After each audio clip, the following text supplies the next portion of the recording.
not judging. I mean, I tend not to be a judgmental person in general. That's just not who I am. And I am definitely a positive. I definitely find the positive in many negative situations. It's always been a strong suit of mine for myself. But that was only because of prior activities in the program. Because at one point I was a negative thinker. I was catastrophic. Everything I was going to do was going to blow up. I'm going to jail. They want nothing good about me. Blah blah blah. Until I was able to see a more positive way of thinking in my life and the outcomes of that positive way of life, and I was able to realize that if I think negatively or isolate into negative thinking, then I'm just going to continue to be negative. So if I continue to think positively, even if the situation is negative, 9 times out of 10, a positive situation will come around. That'd be good. How much time you have clean? Almost 5 months. Hey, all right. All good. Anybody else? Come on. What's your name? Tyrone, I'm an addict in recovery. Hey, Tyrone. Kind of piggyback what my man was saying. For me, like the last month and a half has been tough for me. Period. I just lost my mom. My condolences, brother. And living with my mom and having my mom pass away in front of me for like the last month, I've been holding grudge against everybody because I've been feeling like everybody's really out to get me, but it's no one out to get me. It's me out to get myself. I've been getting myself. For the last month or two change, I've been feeling like I can't trust anybody. I don't want to be around people. I don't want to actually share or talk about how I feel to people. So I've been numbing myself for like the last month. Like I said, I've been a real negative person. I've been questioning my faith, questioning everything, and that's been keeping me sick for the last month. Like Mr. Kyle said earlier, like if my mom could say something to me right now, what would she say? She wouldn't be happy. I felt like there was a lot of pressure on all of me at once because I got a daughter, I got a newborn, 17 months now, and my my baby's mom, we're together now, her staying with me, and I haven't even been the father that I was this last month. She's been doing the mom and the dad role with my daughter. She's just been letting me be. Because I get in a negative thinking and I close myself off from the world. And, just coming back today in person, I went to a meeting yesterday. I went to church yesterday, got saved. I'm trying to start fresh. I'm trying to hit the reset button. But yeah, I've been a real negative person, and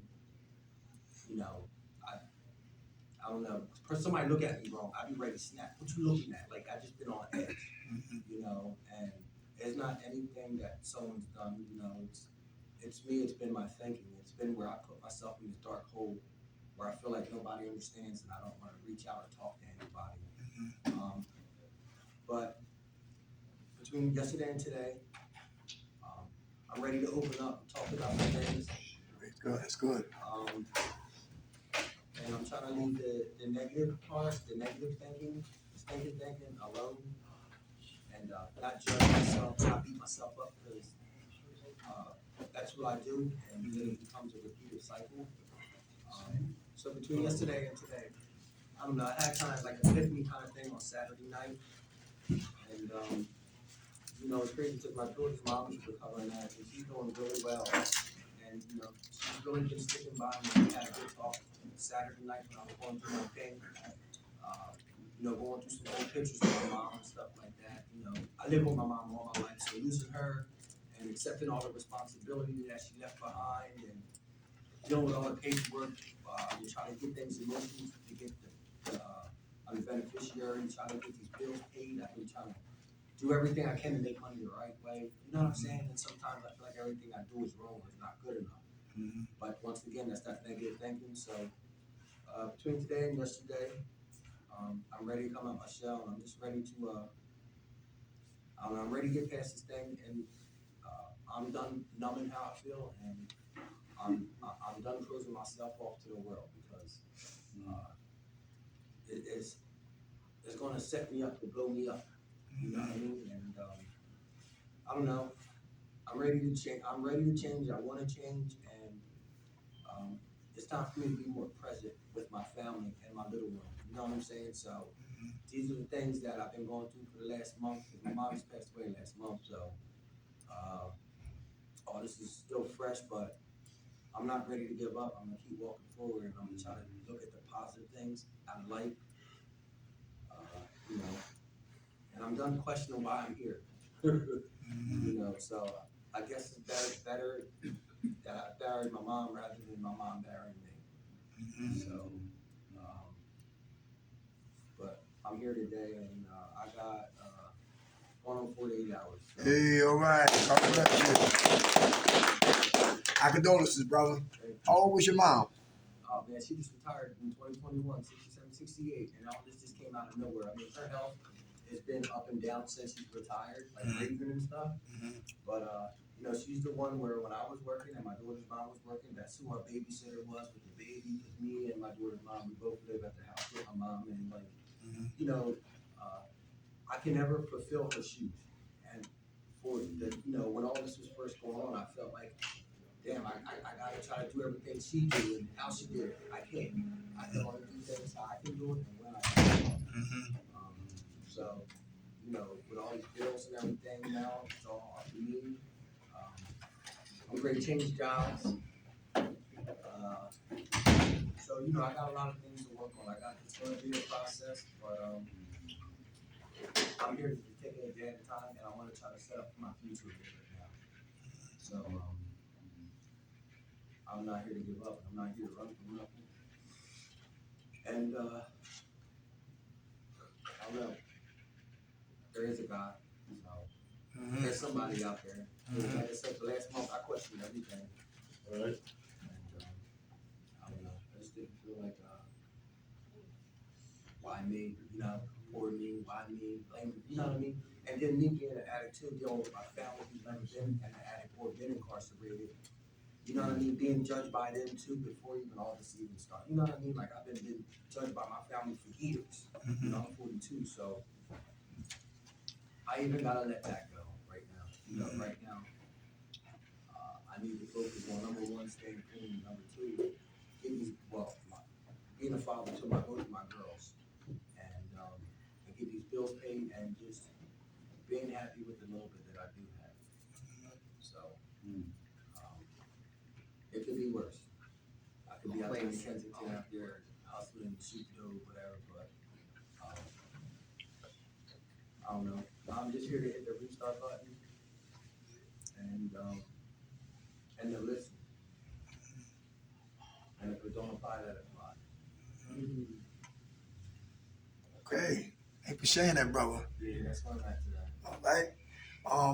Our condolences once again. Thank you, sir. Thank God for last night's rest this morning, rise. Thank God for his grace and his mercy. Grace is always giving me what I don't deserve, and mercy is not giving me what I do deserve. And for that, I'm eternally grateful. It's a sign I read. It says, pain is inevitable, suffering is optional. Pain is inevitable, suffering is optional. Another thing I learned too, brother, I just lost my grandmother March 3rd. She passed away, right? My mother's mother. And we all gonna die. You follow me? And with that we're born to die. And like you were saying, I'm glad you was talking about how we reminisce on the good times that we had together, right? And I wasn't real close like you was with your mom, with my grandma, but you know, that was family. You follow what I'm saying? And then all I could do just reminisce on the good times that I had with my grandmother, the things she used to do, how fast she used to talk like James Brown, killing chickens and chickens running around the yard, right? Grandfather coming out shooting pigs in the head, and that's where we get chitlins from, and they, and cooking chickens. I mean, cooking the hog on the pit. They got tobacco houses, riding tractors, listen, dirt roads, and all of that. Everybody waving. Just remember the outhouses, no bathroom in the house. You had to go outside. You had to do a number 2, 9 o'clock at night. A snake might bite your ass, but just reminiscing on the good times. You find what I'm saying? And that makes it a little bit better, all right? And then your testimony can help definitely somebody else, because you're not the only one who lost their mom. You follow what I'm saying? So I just thank God that you have the fortitude to move correctly then stop moving what? Sloppy, right? That's what we're gonna talk about tonight. Setbacks, handling setbacks, right? And staying motivated in recovery when treatment is done. All right, the eye of the tiger, never lose it, never lose that fire. Tonight, I got another brother here tonight. You know, he's always on fire. You know what I'm saying? Met him in the program, right? And he hit the ground running. No excuses. No, yo, listen, no interrupted time using. On fire for his recovery, on fire of living. And you know what I'm saying? That's all I'm gonna say about him. He can explain more about his life better than I can. Let's welcome Brother Latif, y'all. Brother Latif.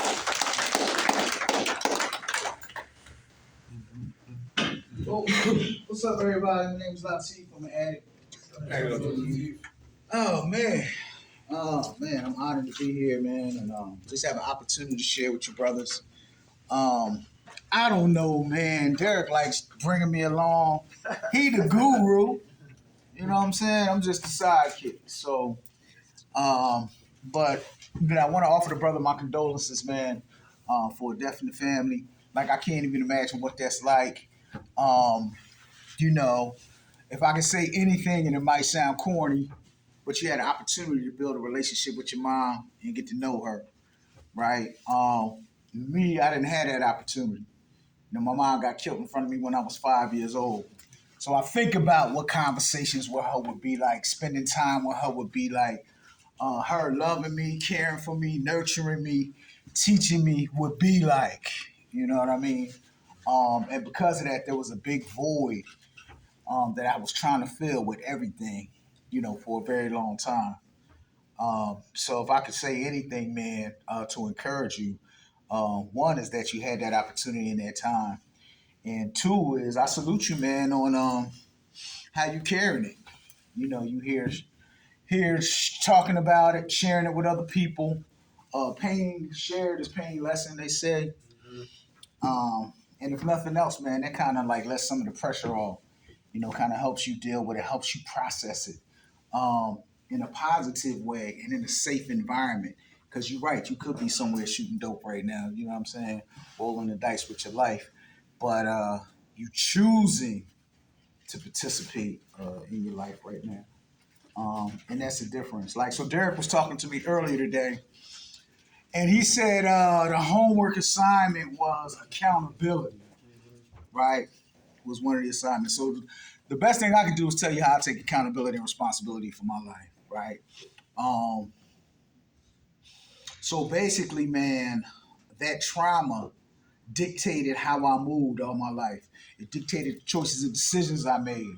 You know, it dictated how I felt about me, you know, my self-esteem, you know, what I felt like I deserved out of life, you know, the people that I invited into my life and the things, the situations that I participated in, you know, was a direct result of that trauma, you know, and I always chose the gutter for myself. You know, I don't care how high I rose, I always broke myself down to the lowest common denominator. You know, my life was always high risk. I've been Philly, Cali, Florida, Georgia, been incarcerated everywhere I've been in everybody's set, everybody's hood, doing a little bit of everything. Um, and to me, man, that's all my life amounted to. You know, I didn't have that drive to try anything else, to try to do anything else, or even believe that I could be anything else. And you know, so like 47 arrests later, um, kind of got a clue. You know, and then what the accountability piece looks like for me is, man, I really had to face myself, and I had to have an honest conversation with myself. You know, and I like what you said when you said I can't run from me. You know, because I can't run. I found out I couldn't run from me. You know, I couldn't run from me. I couldn't run from my life. You know, I couldn't run from life's challenges.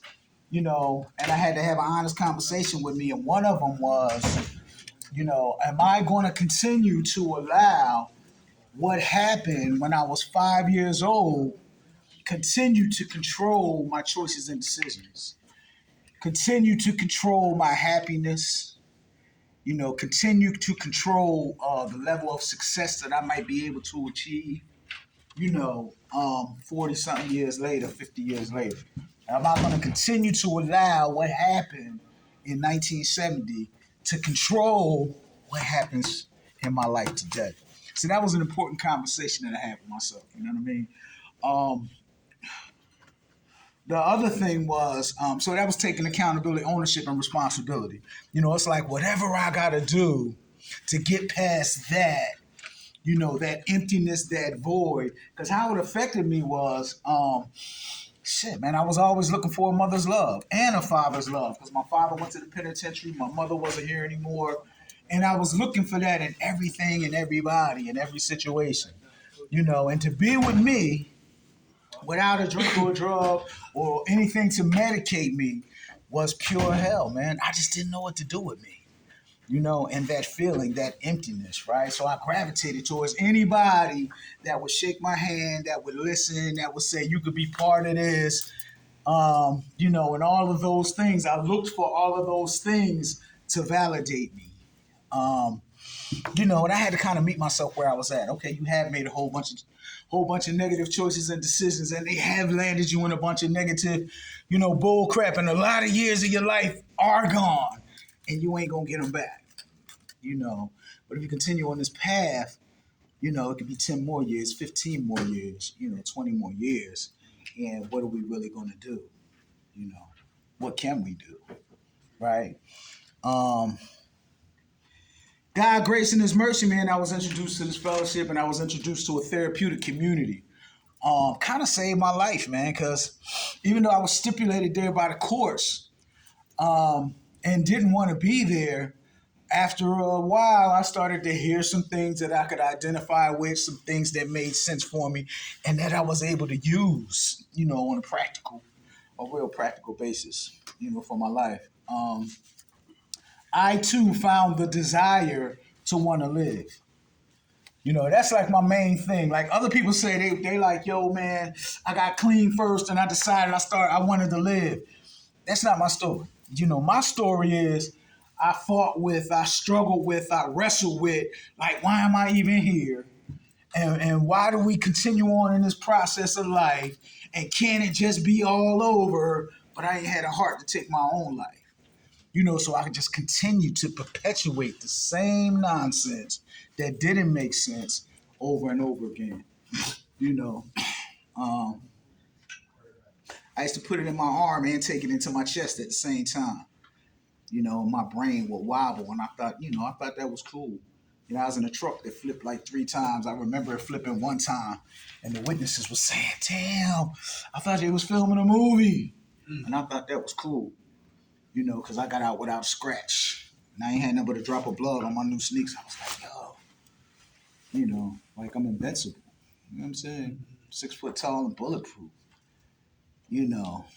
Um, so that was the first thing for me. The first thing for me was, you know, I was in a detox about a year ago, and I just wanted the pain to stop. I wanted the lifestyle to stop. You know, I had a moment of clarity one day, you know, and I was supposed to be in treatment, but I found myself standing on Kensington and Allegheny, and it was about close to 7 o'clock in the morning. The deli was getting ready to open. I remember it vividly because I was waiting for the deli to open because I needed that first beer or something just to take the edge off so I could stay in my zone. And I remember standing on the curb, looking down, and it was a puddle of water. It was just finished raining, and it was clear over here, and there was dark clouds rolling in over here. And you know, the storm wasn't done yet. The winds was picking up, and I remember standing in the middle of this chaos, looking across the street, watching the demons play. There's people nodding over there, people shooting up in their neck over here. There's some guys watching me right here, like, who is this clown?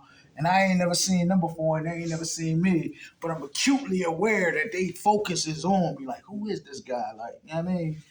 And I'm standing there, and as I'm looking down, man, I see marijuana, empty marijuana bags, caps floating in the water, little orange tops floating in the water, like right here at my feet. And I look up, man, and the wind is blowing, and I'm like, damn. You know, when I got a thought, I got an epiphany, and I was like, why the question came to mind like, why is this my happy place? Like, why is this what it comes down to? Why is this my go-to every time? This is where I find myself. And I don't care if it's Philly, Florida, Cali, you know what I'm saying, Atlanta, I don't care where it's at. This is where I find myself, right? And so what I did was I needed that to stop, right? I said, hold up, let's go ahead and go into treatment like I was supposed to, a couple days ago, and let's just make all this stop and make all this go away, And I went in there and I slept for a few days, about 4 or 5 days. I ain't come downstairs, I ain't come interact. I was just, there taking up space. I nibble on something, go back in my room, and I really didn't know what to do with myself. I was like, dang, man, so that's not happening anymore. But I didn't believe in myself. Like, I didn't believe I could stay clean. I didn't believe I could have a life that meant anything, and it was just like a big question mark there, right? And I was like, yeah, I should go to the nurse and just tell them I'm PTSD, I'm manic, and I suffer with severe depression. Let them medicate the shit out of me and just vibe like that for a while. But I don't want to be that guy. I don't want to be that zombie. I don't want to be stuck on the meds and have to deal with that, and that be my life now. Substitute one drug for another. So I said, you know what? One day I was downstairs. I seen Derek and them come through. A bunch of people came through. And someone came through and they were speaking, and I didn't want to be there. I'm like, dang, I got to go to these meetings. And that person breathed the breath of life into me. And at that point, man, I started paying attention, and the decision that I made was, the realization that I came to was like, dang, man, you know what? Like, fuck, I'm 57 years old, and a lot of time has been wasted, but I really want to live. I do want to live. You know what I mean? And whole bunch of questions, like wonder who I could be when I grow up. What can I do with my life? How can I make sense out of it? Can I even take care of me on a level that's relevant and makes sense and blah, blah, blah? Because I haven't done that for years. I haven't been responsible all my life. I think one time I had an apartment, girlfriend, and we made a baby, and I did the best I could based on the information that I had, at that time, and who I was mentally, emotionally, spiritually, right? And what I brought to the table. And man, it had been a very long time. I was institutionalized, in and out of rehabs, in and out of detoxes, in and out of facilities, And but what I decided to do, the accountability piece was I decided to face myself. First of all, I decided I wanted to live.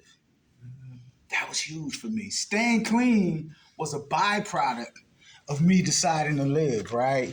Because once I decided to live, the next thing that came to mind was like, yo, I can't keep living like that. And I had a taste of staying clean and got some substantial clean time at one point. And so that became my moves. That became the role for me to take. It became a means to an end. I was like, okay, all right, I'm going to buy into this clean stuff, because I need that. So I can get my head on straight, so I can think, so I can navigate, responsibly, right? Because when I'm doing this, and it got real simple, real basic for me. Can't do this and have that. And I had to choose, So I had to choose to be uncomfortable in my own skin. And I had to choose to face myself on them days when I ain't want to be me. You know what I'm saying? It's a lot of days I don't want to be me. Like today was one of them days. I had 3 DUIs last year, open cases. I went to court on all of them, made bond. I beat 2 of them, and the last one, they railroaded me. They ain't had no evidence, blah, blah, blah. Got me in front of their judge, had their way, right? And I followed, the law to the fullest letter of the law, and upheld my right to appeal. I said, no, you ain't just going to do it like that. But for me, it's not the whole appeal process. What it is for me is having to look at me. I'm in court, standing in front of these folks. And I feel like, you know, I keep bringing me here. I keep doing this. So with a year clean now, I'm still dealing with the wreckage of my past. I'm still reminded of the jacket, you know, the guy I used to be and the choices and decisions I made, right? And I'm still dealing with it. It's real uncomfortable. Because it's like, dang, now that I made this decision and embarked on this new way of life, like I'm still dealing with this stuff. You know, but for me, man, I just know it's part of my process, you know, and the choice and decision I made was stand up, man up, face all this stuff. You know, taking accountability for me looks like being in situations like this. You know, opportunity to come share with you guys, give back. But it started like this for me. You know, I was sitting in a group like this, participating in my process. You know, I started with the rehab. I went to a recovery house. You know, at first I wanted to go to outpatient meetings, but after a while I said, man, this is all basic and fundamental. This is romper room. This is the basic ABCs. I'm bored. It's like I went back to first grade. You know what I mean? But so taking accountability means, man, it's my responsibility to find what I need. I get that chance. When I choose recovery, man, when I choose to live, I get that chance. I get that opportunity to explore. You know, what works for me? What's going to feed my spirit? What's going to help me evolve to the next level, mentally, emotionally, spiritually, socially, economically, etc. And I get to create those situations, invite those situations, participate in those situations, right? It's a whole maintenance thing that comes along with it. You know, I get to practice faith, hope, courage, showing up for me, you know, following through on some short-term and long-term goals. And at the same time, I still got to maintain this recovery. You know, whatever work is involved for me right now, I'm scaling my business up. It's a lot of stuff I had to do just to get in position. You know what I mean? I ain't even got no money going through my business bank account yet. I work for somebody else, but you know, those are the steps I had to take. I had to participate in that. By me being clean, man, I get a chance. I got a chance. Without me being clean, I ain't got a snowball's chance. And you understand? So being clean, man, just affords me this opportunity to grow up and take responsibility, to grow up and participate in my life on a level that's relevant. You know, and it ain't just what I found out. It ain't just about me. You know, I heard you talking about your kid and stuff. It's about the benefit that I can be to others. You know, a lot of times when I get clean, I get stuff, I start to build, I think it's about me. I got a new truck, I got new clothes, I'm fly, I got money in the bank. It ain't about me. It's about the blessing that I can be to somebody else. You know, the hope that I can share, the example that I can be, you know, the father, the son, the brother, the productive member, right? It's about all that stuff. It's about giving back. So, long story short, man, that's the accountability piece for me. You know, first I made a decision. I gotta face all this, man. I can't keep running from this. That feeling that I kept chasing, that numbness, that wanna be high, all that, I had to make a decision. Like it's time out on that. You did that for like 40 years. When is enough is enough? Isn't that enough? We did enough of that. Like, let's put that on the back burner. Let's put that. What else can we do? And I get a chance to challenge myself. And I'm going to say this real quick. And thanks for being patient with me, Derek, because I know I talk sometimes. I'm going to say this and I'm going to shut up, though. But I love what the reading was talking about, because we all come bearing gifts, right? That's the process of not recovery, but the process of discovery. I get a chance to go in there and find those special gifts. You know, that question of somebody said, why am I here? What's my purpose? What do I do that's cool, that's superhuman, that's huge, that's larger than life, that I love, that I'm passionate about? What is it that I do? What makes me tick? What do I really bring to the table? And I also get an opportunity to experience what you guys bring to the table. You know what I mean? Because it's a give and take thing. That's how it works. We all come bearing gifts, right? So when I get past some of that stuff that I was choosing for myself, right? I allow myself to participate in this process called, and I like saying this word because it sounds fly, self-actualization, right? And it just means that I level up, man, to a point, you know, where I find my purpose, I'm walking in it, and I have an opportunity to share that, with the world, with the community. You know what I mean? And finally become a productive member, for myself and for others. And so, with that, man, that's all I got. I appreciate you guys for listening. How much time you got clean, brother? I got a year on the 17th. Hey, all A right. year on the 17th. All right. All right, dude. Thank you, brother. All right. All right. Let's get into it. All right. Go fool, Latif. All right. Talking about handling setbacks, okay? Keeping the enthusiasm to live, to stay clean, and to transform into a new human being, all right? Like he was talking about, shedding that old skin so we can live like our high power called us to be. How about wisdom? How do wisdom deal with setbacks? Wisdom. Why is that important? Insight, foresight, hindsight, reference, wisdom, discernment. Why is that important? When we had a setback, why is it important to have wisdom? Anybody? Wisdom. When we had a setback, things not going our way. All right, I got kicked back 2 steps. How do I use wisdom so I can move correctly moving forward the next time? Anybody? Nobody. Thank you. Come on, what's up? What you say? You gotta learn from your mistakes. Very good. Very good. So wisdom is about what? Knowledge and what? Understanding, right? Right. What to do and what not to do the next time, right? How much time you got, Clean? Today's day, I think I might have actually had 2 months almost. Day 27th. Yeah, tomorrow. I have 2 months tomorrow. All right. 2 months tomorrow. God bless you. Very good. How about empathy and sympathy? Empathy and sympathy. How do we handle setbacks? With empathy and sympathy. Anybody? Who empathize with people today? Who know how another drug addict act? I know how the alcoholic walk. How another crackhead talks. We know, right? Because we walked in those shoes. How about sympathy? On the outside looking in. Anybody here judgmental? Yeah, it gets a little controversial that way because you were there before, but then again, it's like Okay. All right. How much time you got, Clean, brother? I got 8 months coming up. Hey, all right. God bless you. Come on. Get your hand up. You want to say something? Come on. Sympathy.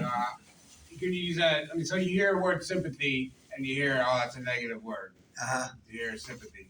It kind of has a negative connotation to it.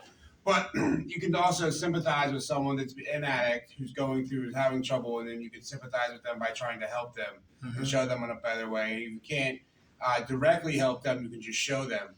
You can just be who you are, stay clean, do the next right thing, so they will see it. And that in itself is having sympathy for someone because you want them to do better. You sympathize. I sympathize with my sister because she had to go through the shit that I put her through. Even though I can't directly fix the relationship right now, but I'm fixing that relationship by doing the next right thing. And what's that? That's empathizing and sympathy. Okay, very good. Thanks for sharing that. Go food. Anybody else? Sympathy and empathy. He was talking about like loved ones. Who got loved ones that's using? People that you care about, right? And guess what? And I sympathize with them, but I also have empathy because I know how it is. It's difficult to stop using. It's difficult to feel, deal, and heal. It's difficult for your lips to say, I'm done, but your heart say you're not done. Mom, listen, I'm not going back to jail. She said, I heard that before. Soon her back turned, I do something to go back to jail. Mom, you don't have to hide your keys. When her back was turned, I was after the keys. My lips said one thing, but my heart said something else. For an individual to change, there's 2 major surgeries for anybody to change. The mind has to change and the heart has to change. If you love to sell drugs, the mind has to change. The way you see selling drugs, it's like I'm killing my people. Do you see it that way? People who don't care about killing people, they'll sell drugs to a pregnant woman. Or when babies are present. Because they see it as what? They don't value life. I don't care about me, so damn it, I don't care about you. I got to get the money. They're going to get it from somebody. Why not me? A person who starts to care about what they're doing. Like Bumpy Johnson. Anybody watching The Godfather of Harlem? Yeah. How his wife could not get a good job, right? A good job, all because Bumpy was a what? A kingpin. So he slowly but surely started to what? Stop selling dope to the people of Harlem because his wife, the person he loved, could have a better life. But, you know, she always got shot down because who her husband was. Sympathy and what? Empathy. Real important, all right? Some people judge us because they don't understand us. Empathy. People who know us, some people is mad too that some people who know us, they forget where they come from. You know people like that? They forget where they come from. They get a little bit of time and they go out and they head get big as this whole goddamn room. Just to relapse and come back to square one. Who know about self-sabotaging? Out of jail, back in jail. Stop smoking crack to smoking crack. Stop selling drugs, now I'm selling drugs again. Out of jail, back in prison. Have my woman, lose my woman. Have your man, lose your man. Have my mind, lose my mind. Once again, because it's hard to what? Keep it. So it's easy to kill what I'm trying to build. It's easy to kill what I'm trying to build because I don't want to struggle. And anybody here don't like to struggle, we will cut corners. A Muslim sister said this in West Philadelphia. Anyone who cut corners, you will always run in circles. Because I don't want to what? Struggle. Struggle is good because it builds our character. All right, now I understand that. Back then, I could always cut corners, but today I'm trying to struggle and fall in love with struggle because they produce character. How about enthusiasm? Who's enthusiastic? Even though you had setbacks, but you still enthused. It didn't kill my joy. Everybody know what I'm talking about? Who relapse was a blessing? Man, when we talk about that, you kept your fire in your eyes even though you relapsed. You fell off the wagon, still what? Kept you what? Still motivated, still excited. And that's how I always was. I used to be in crack houses helping people. I was killing me but helping you.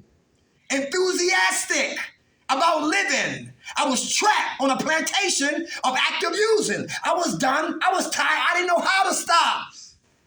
So I made excuses, and I was judgmental, and I was hiding, I was avoiding, and I lived in denial because I'm horny by nature, and coke made me super horny. And that was a stronghold in my life. And it was hard for me to divorce drugs, divorce coke, because I like to what? Because I like to be nasty. Yeah, come on. I know with myself, like getting back into recovery and like relapse and all that kind of stuff. Like I'm the type of addict that like I get high and I'm by myself. I create so much misery, but like I'm enthusiastic about recovery, and I know that because it works, and I know that that's where the life is. And like who in here has a druggie that wants to take them out to the diner after they go get high? Who in here has a druggie that wants to come over to their house and watch a football game?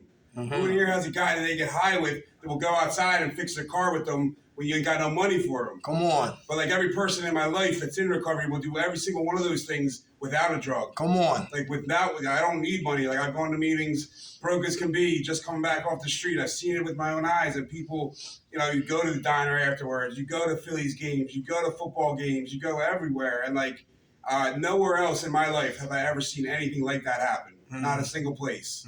Doesn't matter where you go. Because that addict that comes into the meeting, you know where they came from. I know where they came from. And like, I don't get that anywhere else in my life.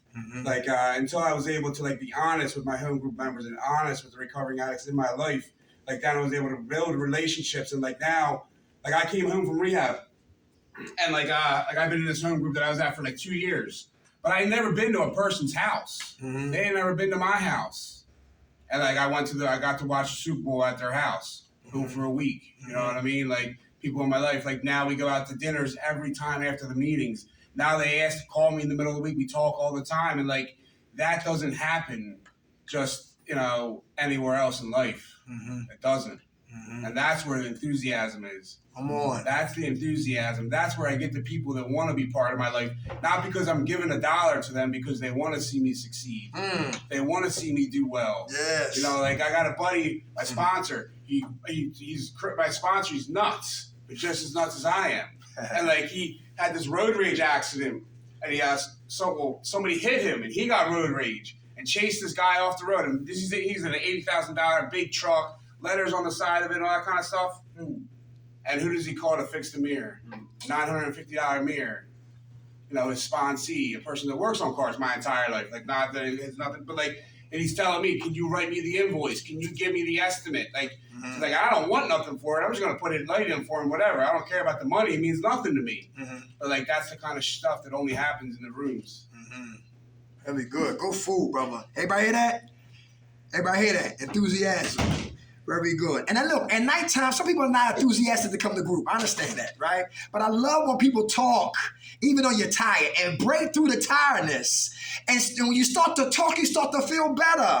And then guess what? And the demons that might have been possessed, the thoughts, the reservations might slowly but surely die. And you might unlock somebody else's Pandora box, and they can start giving up the tapes about their lives and about their what?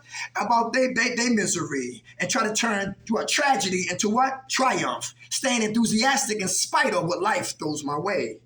Setbacks. I'm ready for them, all right? How about modesty? Who stay modest? If I'm not modest, I'm cocky, and I'm arrogant, and I'm self-righteous, and I'm self-sufficient, and I know every goddamn thing. My head is big as this goddamn room. Anybody know what I'm talking about? Because I'm not modest. Anybody modest in here? Why is it, come on? Yeah, man. Yeah. So what keeps me modest, man, a lot of times is just having an honest conversation with myself, right? So you put me on any street corner in America or any jail cell, anybody hood, I'm comfortable. I'm right at home. Take me out of that setting, right? And for me to function as a normal human being around quote unquote normal people and do normal, it's very humbling. It's very humbling because then I realize like what I know about life. Like I don't know nothing about life, man. You know, just those simple things, those life skills, right? Totally elude. I've been in survival mode for 40 years. You know what I'm saying? I've been in survival mode for 40 years. You know, so it's an opportunity for me to learn it, right? But a lot of people my age are a lot further along than I am. I'm at 57 years old. You know what I mean? When I ran into my grandpa, like he was I think he was in his early 40s, and he was the pastor of 2.5 churches. We had a Cadillac in each driveway. He had a house built from the ground up so that me and my sister coming from California could come live in the home. He had sent 4 girls to a private boarding academy and sent them to I don't know nothing about none of that. You know what I'm saying? I don't have none of that experience. I'm struggling trying to build my credit. I'm struggling just showing up at somebody's job, you know what I'm saying, a regular job every day, right? It's been 4 months now, right? I haven't had a regular job in like forever. You know what I mean? I struggle to make small talk. Like people on the job, you talking to me like, hey, how you doing today? And like, the weather's nice. I don't know how I do all that. What is it hitting for? I know how I do that. What is hitting for? Where they at? What I don't know nothing about. Yeah, man. So the judge, man, he's really told me, 11 years this morning. You can sentence me out. I know conversations like that. You know what I mean? And sometimes, I feel like a fish out of water. And I be like, damn, what am I doing here? Like, I don't belong here. But I do belong here. You know what I'm saying? It's just part of my process. And it's that opportunity, right, for me to learn some new stuff, for me to evolve, and for me to grow, right? And for me to become that predictive member. One thing for certain and for sure, man, damn, it's no going back, bro. It's just been enough of that. It's no going back. And that's part of the resolution, right? That's part of the commitment. Like, whatever I got to go through, no matter how uncomfortable, if I got to be uncomfortable, I might have to be a little uncomfortable, right? So I can learn some new life skills, you know what I'm saying? So I can evolve, so I can be a different version of Lati, different version of myself. So yeah, and I'm real modest right now. And I keep that with me. And when I'm not modest, I'm acutely aware that that's a defense mechanism. Like when I start getting all cocky and aggressive and stuff, it's just my defense mechanism because I feel inadequate, I feel insecure, and I feel less than, right? So I got to project this image like, yo, you better understand this, right? So, but the beauty of it for me is when I open my eyes in the morning, man, I get a chance to practice it.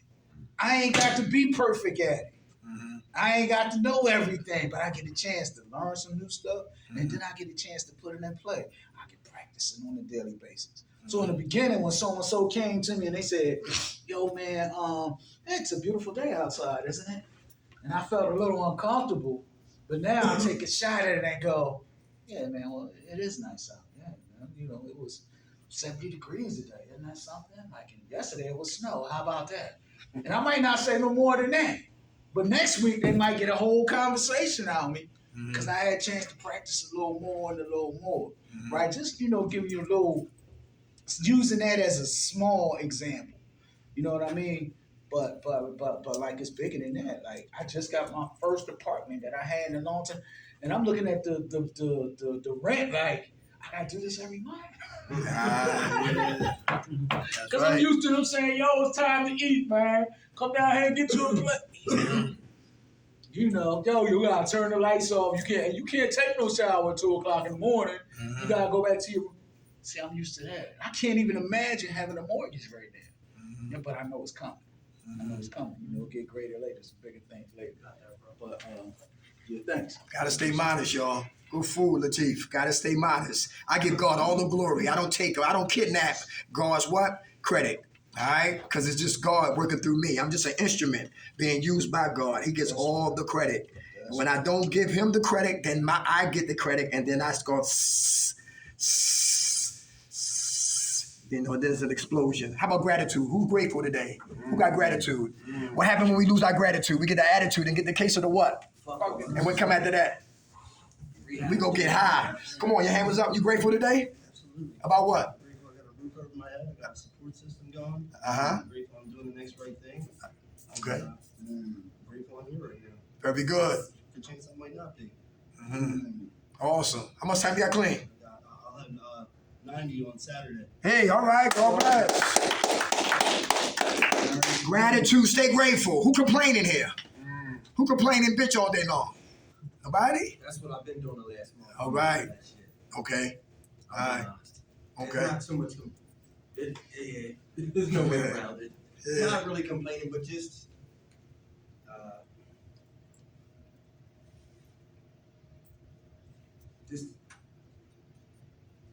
because I feel It's like venting. I feel I feel like I'm complaining because I'm allowing other people to open my window and close my window. Okay. You know what I mean? Like I'm allowing people to dictate by their judgments. I'm letting it take me off my square. And I'm complaining right now because I'm tired of it. Okay. You know what I mean? So, but yeah, I'm grateful for today. I'm grateful I woke up today. I'm grateful for being here today. And I'm grateful to be knowing that I want to give myself a chance. This could be a little setback, but it get greater later, my man said. That's right. And if anybody know about North Philadelphia, it was a Muslim brother, and he had his eyesight. And then every Sunday at Avery Gerard, we used to come do groups there. Every Sunday, his eyes would get weaker and weaker until one Sunday he was totally blind. And one day I came to group, he had a stick in his hand and he was hitting against the chair. Say, Derek, how you doing, Derek? Where your partner at? Where Rob at? Rob, how you doing, Rob? Hey, how you doing? What we talking about today? And sat down and never complained and kept his gratitude with no eyesight. And he was on a program called Miracles and what? Progress. And he stayed humble, blind, and wound up getting what? Housing. All because he kept his gratitude. When we lose gratitude, we get an attitude and we get the case of the efforts and catch me if you can like the gingerbread man. Because listen, I want to pay mortgage, but guess what? I'm paying rent, but I'm grateful. I'm on an iron horse, back on the bus, and Miss Deborah give me rides sometimes, but I'm grateful. Everybody hear that? My bank account fluctuate from 3 digits to 2 digits, or maybe I get 4, but back to 1, damn it, but I'm grateful. I got 7 dogs, and one of my dogs right now is pregnant. Jesus. But I'm grateful. Everybody hear that? I'm tired, right? I don't eat what I want every night, but I'm grateful. Gotta keep the gratitude. I see people on TV, listen, we can do what they do. They there, we ain't, but I'm grateful. Well, God got me. And when I start complaining and start bitching, I miss my blessings. Gotta stay grateful. Thank God for setbacks. Thank God for relapse. Thank God for haters. Because it helps prepare me. How about ambition? We do the same thing. Anybody optimistic? Why is that important? Why we gotta be optimistic? In spite of life in general, from A to Z, we got to stay what? Optimistic. Why is that important? Why is that important to stay optimistic? Have a positive mindset in spite of what's going on. Why is that crucial? Anybody? Optimistic in spite of. Who leave here go home to hell? Stay optimistic. I just thought I was going home to help, but really, I'm happy about it. Ah, very good. How you see it. It's how you treat it. Very good. Who got difficult people in your life? Your hand up. No, I was gonna say because if you're not optimistic, if you're pessimistic 9 times out of 10, that's gonna you're bringing that into the universe. Right. Attraction. Come on. I stopped saying it's Monday and it's raining. Thank God it's Monday. Thank God I woke up. Thank God it's raining. The earth need water. Yeah, I am the beholder. How you see it. Come on, what you say? Optimism is in the eye of the beholder. Without a doubt. Stay optimistic, y'all. Stay optimistic. How about when you see kids like who be on the bus when it's kid time at the school? I'm like, oh Lord, here we go. Somebody gonna be fighting. They're gonna step on my foot and hope nobody swing on me because I'm going after all of them. Then I have to look at God to show me something. Yo, they even listen. You used to be that age. They kids. They children. You gotta love them in spite of all the foolishness and the wildness. Optimistic. Life is going to get better. We got to hold on. We got to struggle. It's easy to quit. It's easy to get an attitude. But all these elements right here is setting us up to have a positive what? Outcome. When treatment is over. This is just the spiritual boot camp to get us ready for what? Life. Because this is temporarily, but that right there is forever. Till they bury my black ass 6 feet deep. How about artistic ability? Who got artistic abilities? Anybody here know what I'm talking about? You do? What? Draw. Very good. Very good. I mean, comic books, you try to take it more than just drawing? Like comic books, murals? I do graffiti. Ah, very good. What's your tag name? I used to do calls back in the day. I can't do it no more. I got a bunch of juvenile cases back there. So I look like going to jail on some graffiti shit now. Okay. Yeah, so I just keep it in books now, man. Uh-huh. I love that shit, man. Once we pass my time, it's something I love to do, man. Anybody hear that? My work. Found a hobby. Right, very good. I Right. love drawing. You better put that together for recovery. See, look. And Center City got some behavior health in Philadelphia. They probably got it in different counties too. But stuff like that, they need that because that's a part of what recovery. Recovery ain't always talking. People get tired of people talking. But it's about artistic abilities also. That's a form of it. You play the guitar, bring that on. You play the keyboards, bring that on. You got a song for recovery, we'll hear your lyrics from your songs. All of that plays a part in what? Recovery. Going skating, shopping, all of that plays a part, but it's all in context. You follow me? Artistic ability, that's really important. And look, pressure busts pipes or it makes diamonds. So who are we? Bust pipes or diamonds? Diamonds. Optimistic. How do you see yourself? It's how you treat yourself. Men, can you see your queen in a dolphin? She in there? Yeah. Ladies, can you see a king and a crackhead? He in there. How you see them is how you treat them. Every soul that walks this earth, I got to love them. Look at my man, like I said this earlier in morning group, Miss Sophia group. We're talking about Magic Johnson, how his son, he don't want to be a man, but it's okay. Magic Johnson still love his son. Same thing with Dwayne Wade. LGBT and all that. Just because somebody else have a different preference doesn't mean that we can be judgmental. We got to keep loving people. We don't have to agree with what their behaviors are, but you as a human being, I got to love you. That's a process, right? Because love is not a noun. Love is a what? A verb. If you say you love somebody, you got to show that you love them. That's right. It's actions. How about this right here? Honesty. Who trying to stay honest? Where the liars at in here? Decepticons. Yeah. Anybody be lying in here? Used to lie? I'm Yeah. lying myself the whole month. Say it again? I'm lying myself for the whole month. What made you get honest? Ah, man, because you know what? It's making me more depressed. Lying, right? Yeah, Mhm. you know. Yeah, it ain't.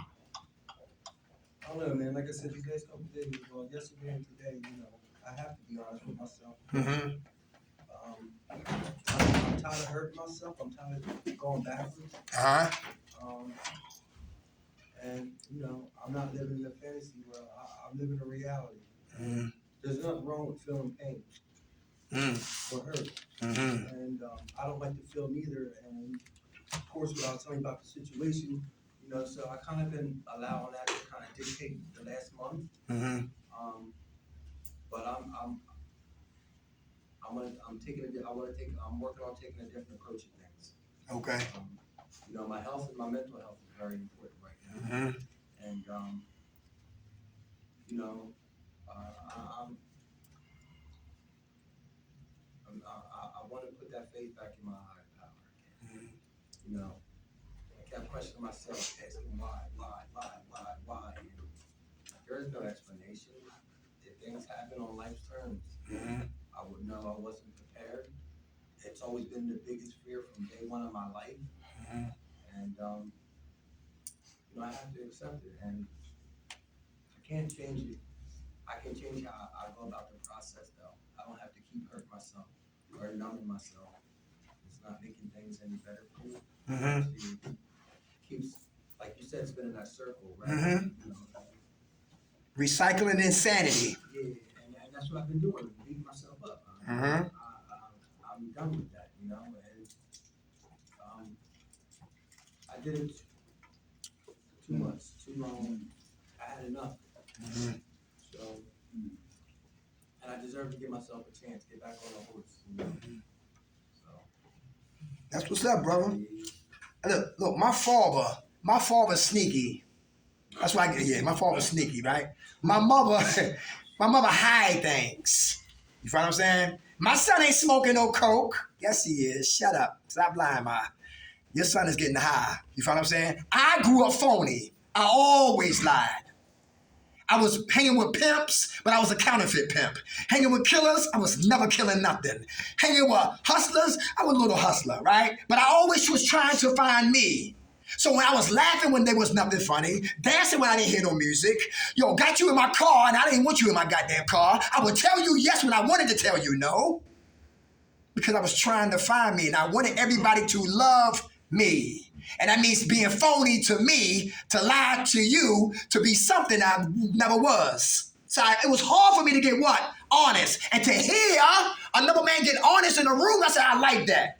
When a guy in North Philadelphia at 2600 just said, for him to keep smoking coke, the guy who was giving him coke wanted him to be what? Medea, Miss Doubtfire, Tootsie. What's Bruce Jenner name? Kaylin, right? So they give him coke, right? He put on panties and the bras. Give him coke, here come the wig. Give him coke, the makeup. Give him coke, the lipstick. Give him coke, the earrings. Give him coke, spandex. Give him coke, here come the purse. The keys at the hat, the church hat. And he said that, and then honesty. I said, where I come from, men don't talk like that. If you did do that in your storm, you keep that to yourself. But he gave up the tapes and he said that in big group with all the alumni present.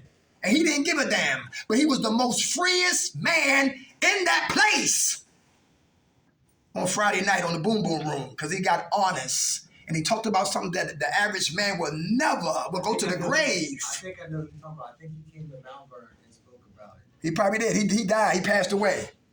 But yeah, he did share that right there. I was blown away. He was doing something that he wasn't supposed to be doing with another dude. Without a doubt. In that nature. Okay, yeah. He passed away? He passed away. That was my man right there. I think he's from North Philadelphia. I'm from Baltimore. When I got off the bus, Greyhound, I said, what the hell is this? I'm going back home. People don't talk like this. Men don't talk like this. But when you start learning, start staying into the process, you understand that, we only sick is our secrets. Yep. And you can't front for long. I don't give a damn who you are. The real you will come out. Later, God got a way of what? Bringing it out of us in a way that we least expect. How about kindness? Who could be kind to themselves today? Everybody hear that? Self-love. Yeah, self-love. Is that important? Self-care, self-love. Is that important? Yep. Very good. Who's to beat themselves up? Any cutters in here?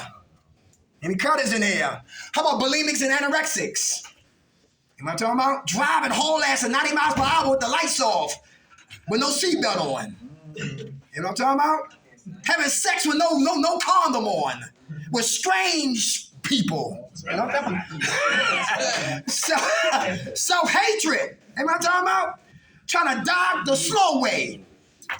Let's keep moving. How about this right here? How about bravery? Who knows you got to get brave in this process right here? About that. Yeah. You got to be brave. What you say? It ain't for the faint of heart. Gotta be brave. But you know what I thought about? What's Say up? something real quick. Come on. You know what I thought about, man? I thought about like all the hell that I took myself through, you know, in active addiction, and so I've been to hell and back 30 times, man. And you know, a couple things. One thing is, what's there to be afraid of now? You know, why now, without the drug or the drink, do I face my life? You know, and I had so many fearful moments during the course of the day, right? Or I doubt myself, right? You know, because I give God, like, you know, all the glory and the credit. You know what I'm saying? Like, when I look back over my past, He brought me through all that.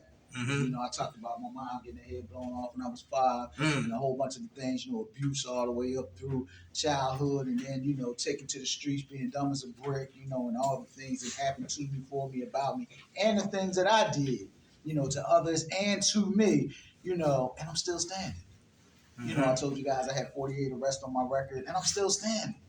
2 arms, 2 legs, and a brain, right? So I had that, and that encouraged my belief in the God of my understanding, right? But also, it kind of empowered me because I said, wait a minute, you know, I'm a survivor, and I came through some stuff, and I'm still standing too, right? So that did something for my, you know, for my self-esteem as well, you know, and yeah, man, having the courage to face this, because like the brother was saying earlier, it is. It's easier just to run back to that comfort zone. You know, I don't want to deal with this. I feel uncomfortable. I'm in pain. I'm excited. Or this is just the way that I always reward myself. Because some of that stuff is learned and practice behavior. You know, I feel great today. I just got, you know, a big contract, or I got a raise, or I met a new woman that I'm excited about.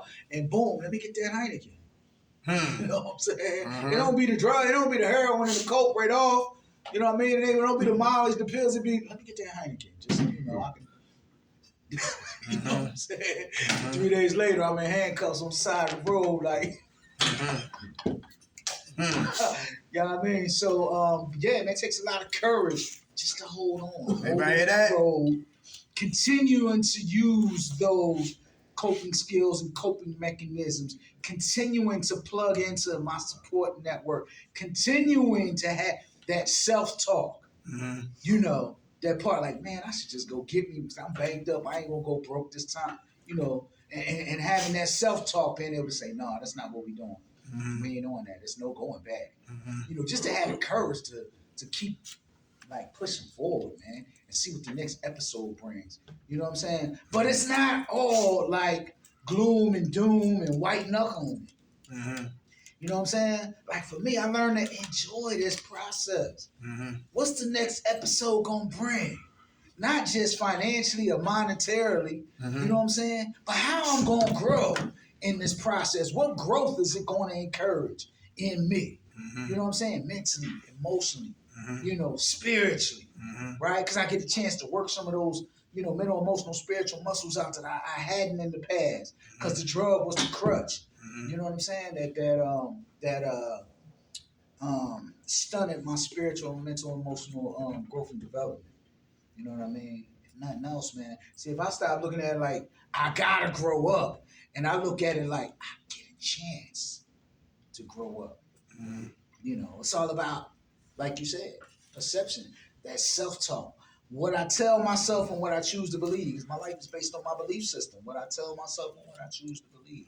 Start having a different conversation, you know, with me. But having the courage to face all that stuff that I faced, and then I had the courage to participate in my life on a daily basis on a level that's relevant and just makes sense.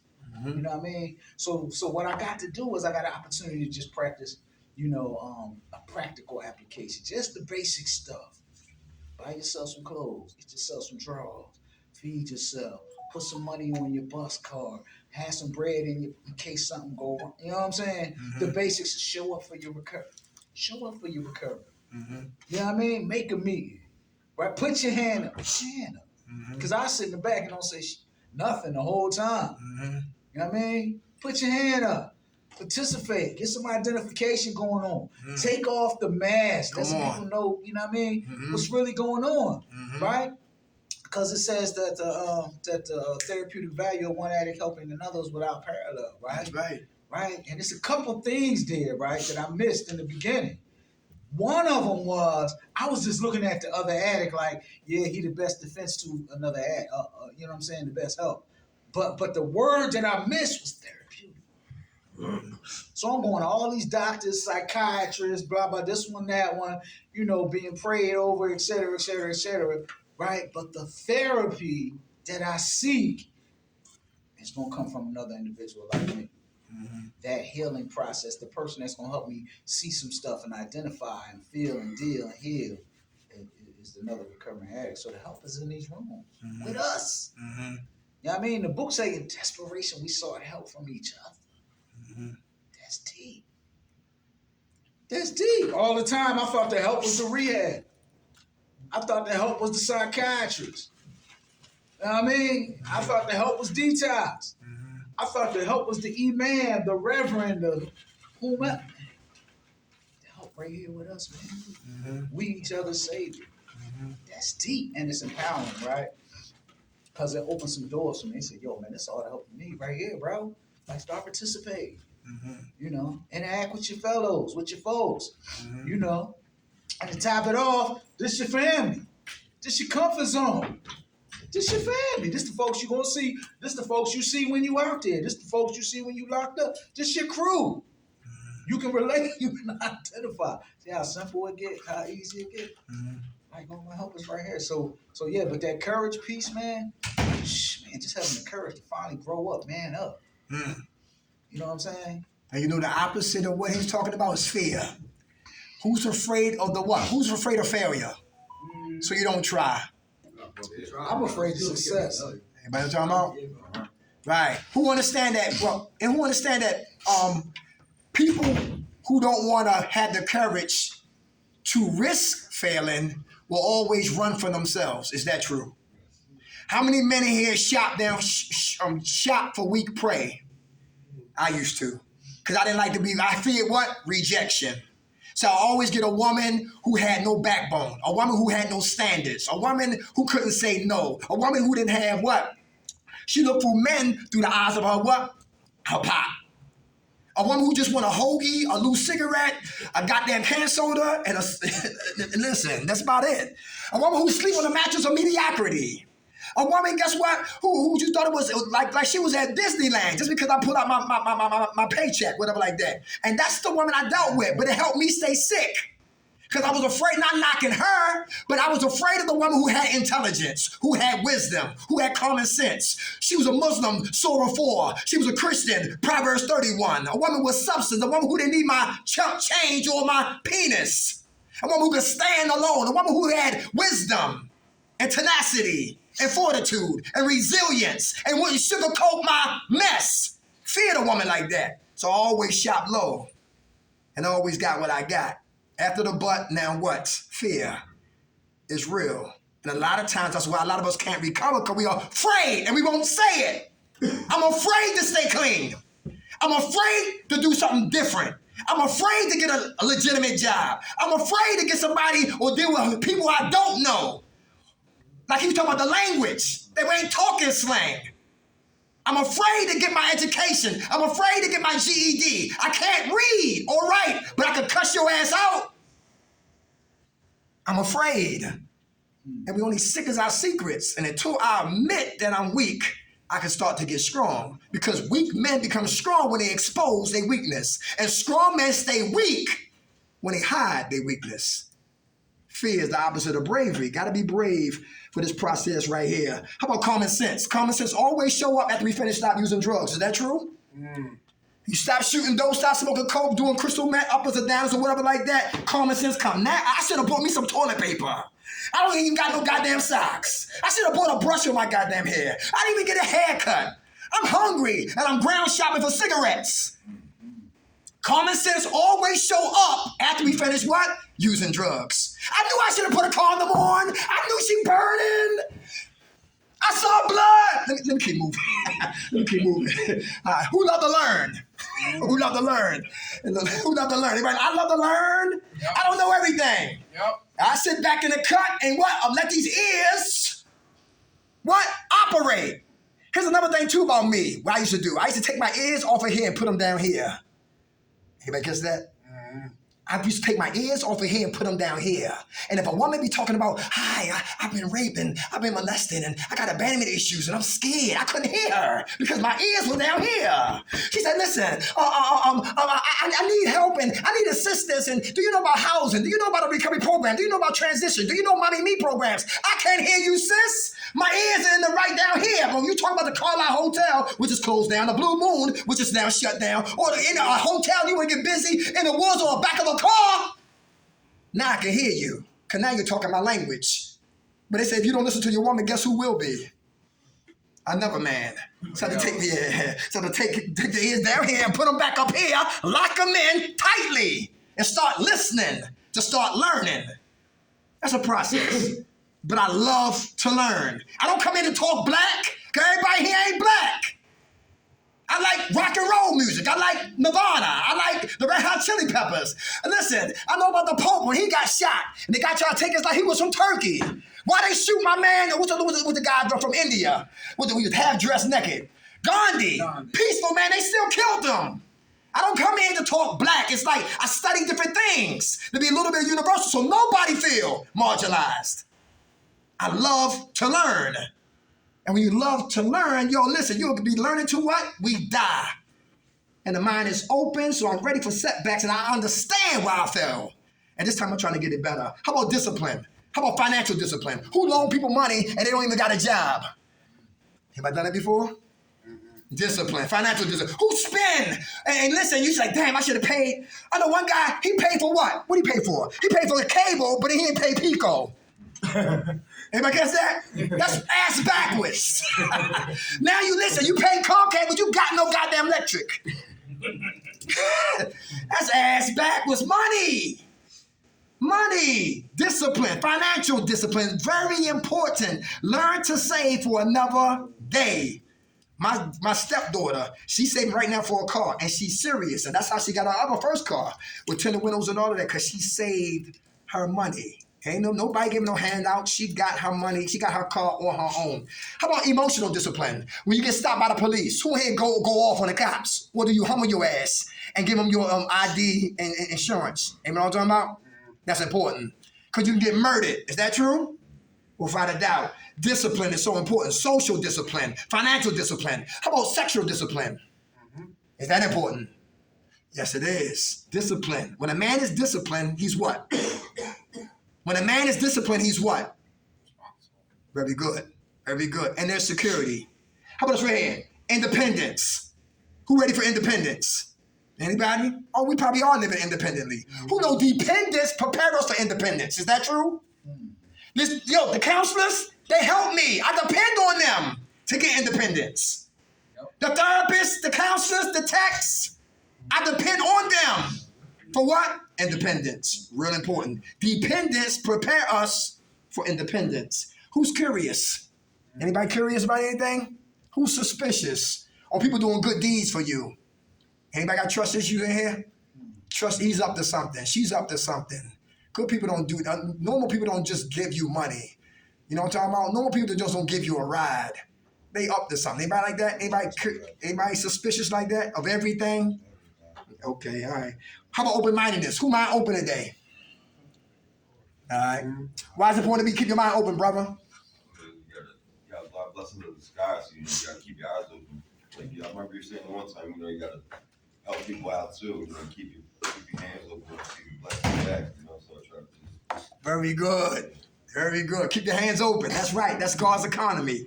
How about love? Who love themselves? How you know you love you? How you know you love you? Anybody? If we love us, will we get high again? If we sincerely love ourselves, will we take a drink again? No. Will we pop pills again? No. Will we put our lives in danger? No. Will we be around people who still doing that type of lifestyle? When we truly what? Love ourselves.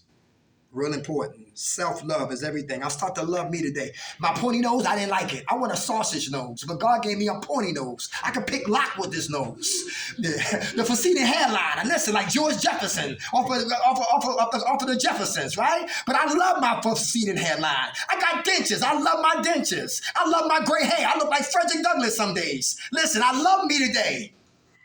But before I didn't. So it was easy to destroy me because I didn't love me. Real important. How about right here? What's this right? Cooperation. We all need to work together to get the what? This job done. All right? No man or woman is a what? An island. How about self-control? Let's go with discipline. Who got self-control in here? Now, why is that important?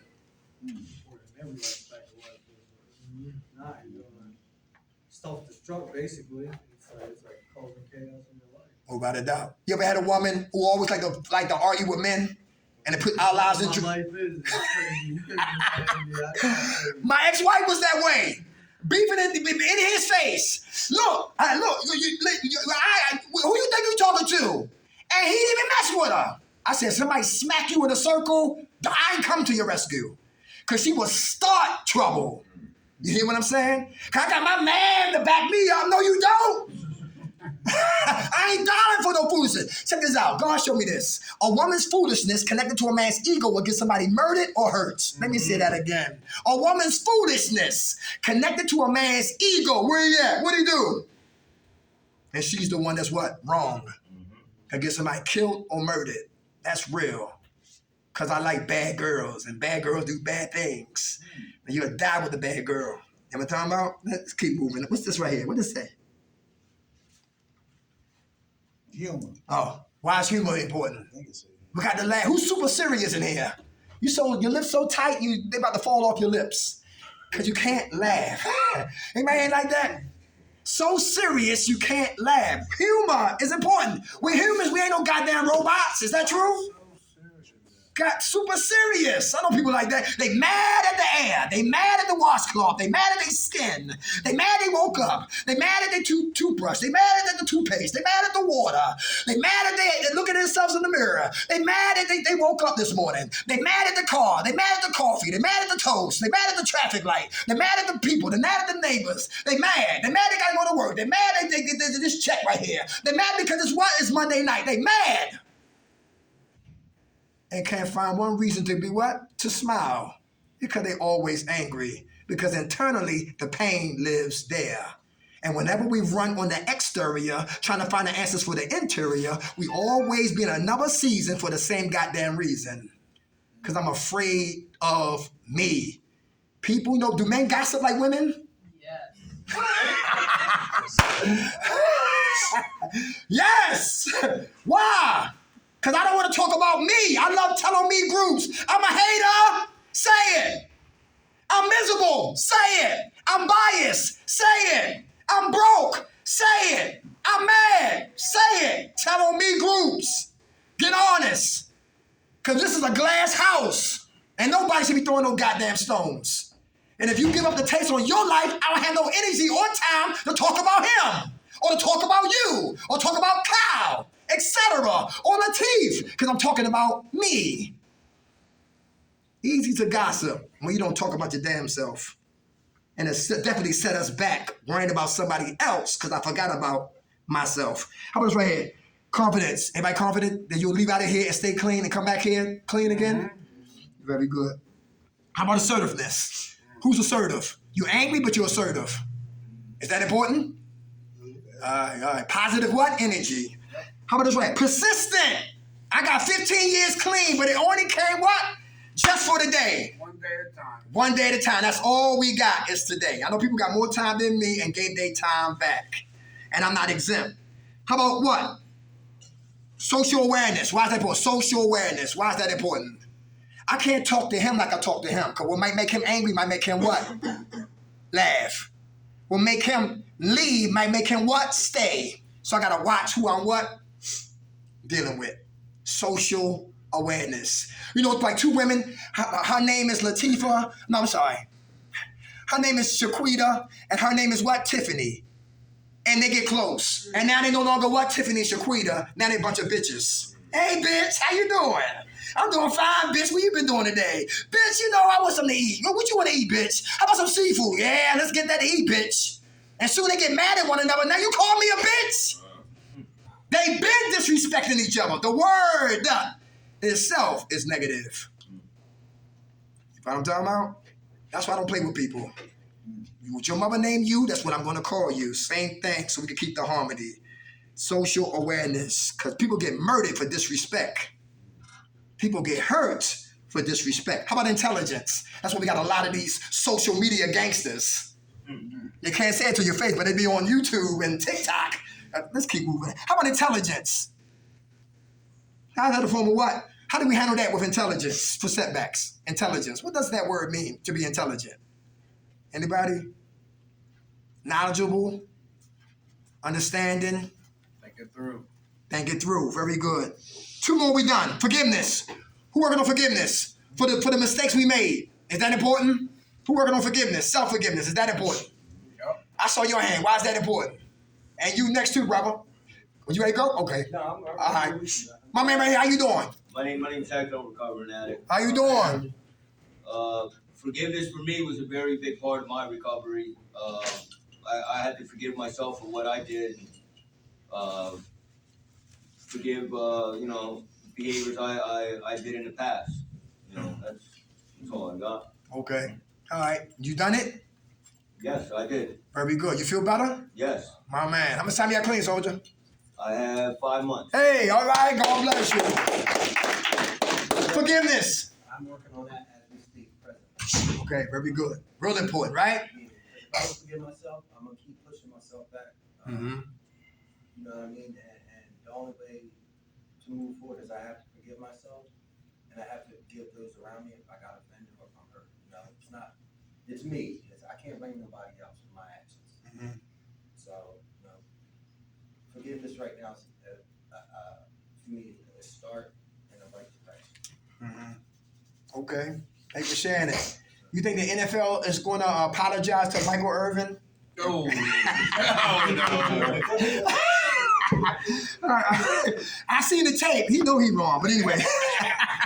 I seen the tape, right? Patience. Who working on patience? Is that important? Why?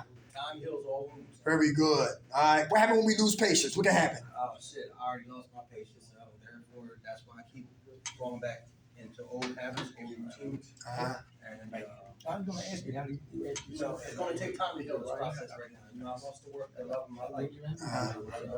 Cool. It's Okay. going to take time. All right.